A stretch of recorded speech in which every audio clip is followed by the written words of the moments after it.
আজি আমালোকে দেখিম অন কেতিয়া হয়, এব কেতিয়া হয় আৰু অভাৰ কেতিয়া হয়। তো প্ৰথমে অন, যদি কোনো এটা বস্তু দিয়া আছে, সাপোজ দিয়া আছে টেবুল দিয়া আছে, ইয়াত সাপোজ ধৰক ইয়াত টেবুল দিয়া আছে, যদি কোনো এটা বস্তু লাগি থকা বুজায় ইয়াত, মানে সাপোজ টেবুলটোৰ ওপৰত এই বস্তুটো লাগি আছে না, লাগি থাকিলে এনেকুৱা ক্ষেত্ৰত কি হ'ব, অন হ'ব। যেনেকৈ কলমটো ইয়াত লাগি আছে, টেবুলৰ চাইডত কলমটো ইয়াত লাগি আছে, এনেকুৱা ক্ষেত্ৰত কি হ'ব, অন বুজাব। এব কেতিয়া হ'ব, এব হ'ব যেতিয়া কোনো এটা বস্তু ওলমি আছে, সাপোজ ধৰক আমাৰ ঘৰত ইয়াত ফেন আছে, চিলিং ফেন যিটো থাকে, তো সেইটো কি হ'ব, এব হ'ব, মানে ওপৰত ওলমি আছে, কোনো এটা বস্তু লাগি থকা নাই, তলত কোনো এটা বস্তু লাগি থকা নাই, এনেকুৱা ক্ষেত্ৰত কি হ'ব, এব হ'ব।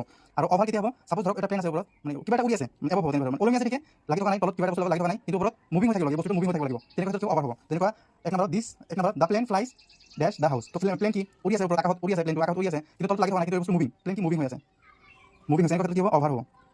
তাৰপিছত 2 নম্বৰটো the cup is dash the table, টেবুলৰ ওপৰত কাপটো কি লাগি আছে, এনেকুৱা ক্ষেত্ৰত কি হ'ব, অন হ'ব। 3 number the picture is hang ডেছ দ্য উইণ্ডো, পিকচাৰটো কি হৈছে, এটা পিকচাৰটো কি হৈছে, খিৰিকীৰ ওপৰত লাগি আছে, ওলমি আছে, তো কি হ'ব, ইয়াত মুভটো হোৱা নাই, তো এনেকুৱা ক্ষেত্ৰত কি হ'ব, এব হ'ব।